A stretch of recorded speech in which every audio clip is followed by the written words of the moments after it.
La Communitas Mestrenses ha sempre pensieri gentili per chi lavora sodo lontano dai riflettori, come le ostetriche, figure insostituibili nel portare a compimento quel piccolo, grande miracolo che è la nascita.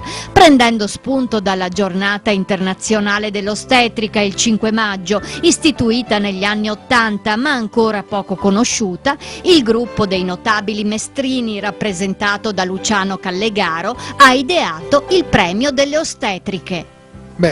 Innanzitutto il nostro gruppo, i nostri amici della Comunità Mestrenses è da dire che amavano fare o organizzare questo premio che veramente dà un po' di lustro a delle persone che magari non sono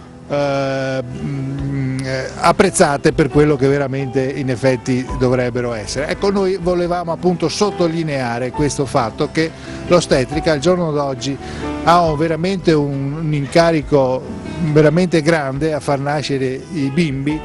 Oggi abbiamo organizzato la seconda edizione, abbiamo premiato tutte le ostetriche che abbiamo ritenuto significative e questo è stato veramente per me un onore averle qui vicine e conoscerle di persona. Ostetrica dell'anno è stata proclamata Maria Lisa Fabris, che in 17 anni di attività ha visto nascere 1500 bambini, un'emozione ogni volta diversa. Assolutamente non è mai una routine, mi sento veramente onorato ogni volta che accolgo un bambino nelle mie mani. È un'emozione ogni volta poter accompagnare due genitori che lo sono già ma diventano concretamente il giorno della nascita del loro bambino. Da ultimo Maria Lisa Fabris, ostetrica a Villa Salus, si è impegnata in particolare per la realizzazione della cosiddetta culla per la vita, l'evoluzione dell'antica ruota degli esposti. Si tratta fondamentalmente di questo spazio per poter abbandonare il neonato ad una madre che si trova comunque in difficoltà. Non vuole essere un'incitazione all'abbandono, ma anzi vuole essere un incoraggiamento a tutte quelle donne che veramente si trovano in difficoltà, sapendo di poter mantenere l'anonimato e garantendo al bambino un futuro probabilmente migliore di quello che gli sarebbe aspettato. Premiate anche Rossella Baretta, Francesca Casarin e Cinzia Giurni, e alla cerimonia ha preso parte anche Barbara Guarinoni, presidente del Collegio Interprovinciale delle Ostetriche, una professione che è sicuramente cambiata nel tempo. Nel tempo una volta era consegnato alle levatrici e alle partere, a donne che avevano un'esperienza più pratica del parto e che per abitudine assistevano le donne, avevano acquisito una capacità, un'esperienza diciamo più tecnica e pratica. Nel tempo si sono istituite le scuole di ostetricia a livello universitario e pian pianino la figura della levatrice è stata sostituita da quella dell'ostetrica, che era colei che invece aveva avuto un percorso accademico per prepararsi a una professione dove conta molto l'aspetto pratico ma anche la preparazione ovviamente teorica e accademica. E oggi si diventa ostetriche scegliendo un corso universitario appunto di ostetricia che dura 3 anni dopo la maturità, dopodiché c'è la possibilità di crescere ulteriormente con dei master, con degli altri corsi a livello universitario che specializzano ulteriormente la persona in vari rami dell'ostetricia stessa. A volere fortemente questo premio è stato il dottor Roberto Fraioli, in quanto ginecologo responsabile della sala parto in Villa Salus, sa bene quanto è importante il ruolo dell'ostetrica. Il rapporto fra il medico e l'ostetrica è un rapporto molto stretto, dobbiamo lavorare nello stesso territorio che la sala parto su 2 livelli diversi. L'ostetrica si occupa a pieno titolo della fisiologia, cioè della normalità del parto, che segue in totale autonomia. Il medico, come responsabile della patologia, subentra quando ci sono problematiche, quindi è essenziale che la collaborazione sia assolutamente perfetta. Va detto che il ruolo dell'ostetrica oggi è un ruolo estremamente professionale.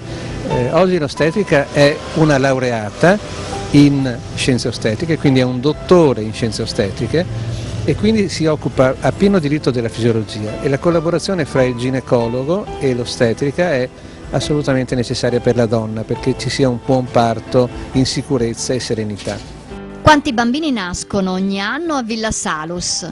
Quest'anno credo che arriveremo sugli 800-900 parti, il 25% sono nati da donne extracomunitarie, non italiane. C'è una certa riduzione di questa quota, probabilmente anche qui si risente della difficoltà economica, molte persone, penso per esempio al gruppo etnico più presente che sono il Bangladesh per esempio, impiegati nelle industrie di Marghera, della Breda eccetera, che sono in grande ristrettezze o al porto, stanno tornando in patria. Quindi abbiamo non solo a Mestre, non solo nel Veneto ma in tutta Italia questo fenomeno di una riduzione dei figli degli immigrati, perché stanno diminuendo gli immigrati, perché chi non lavora in Italia decide di tornare al suo paese.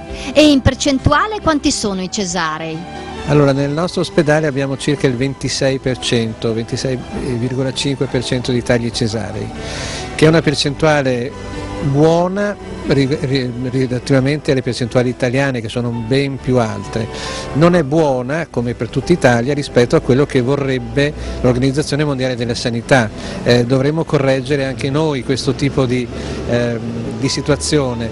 In Villa Salus ci stiamo provando in vario modo. Per esempio, una delle cose che obbliga a fare il taglio cesareo è la presentazione anomala del feto. Per esempio, quando il bambino si presenta con il sederino, in quella che si chiama presentazione podalica, questo ci obbliga a fare il taglio cesareo. Ecco, da circa 2 anni noi abbiamo accolto le indicazioni dell'OMS, dell'Organizzazione della Sanità, e facciamo il rivolgimento per manovre esterne nelle donne che accettano, che vogliono fare questa pratica, per girare questi bambini e portarli in posizione cefalica, riducendo così almeno la quota di cesarei legati a questa presentazione.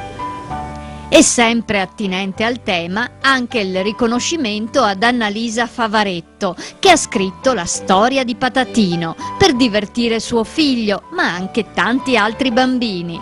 Questa idea è nata nel 2012, sempre a Favaro Veneto. Ho trovato un artista emergente di nome Nicola Langiù, che ha voluto farmi i disegni in bianco e nero sulla mia storia, un racconto che facevo sempre al mio bambino Alessio e che continuo a fare ancora, anche se ormai ha 6 anni. Poi ho trovato lo studio di architettura Berton di Favaro Veneto, che anch'esso mi ha aiutato nell'impaginazione e nell'impostazione grafica e dei colori di questo libro. Il ricavato del libro andrà in beneficenza a quelle associazioni come il Piccolo Principe che allietano la degenza dei bambini in ospedale.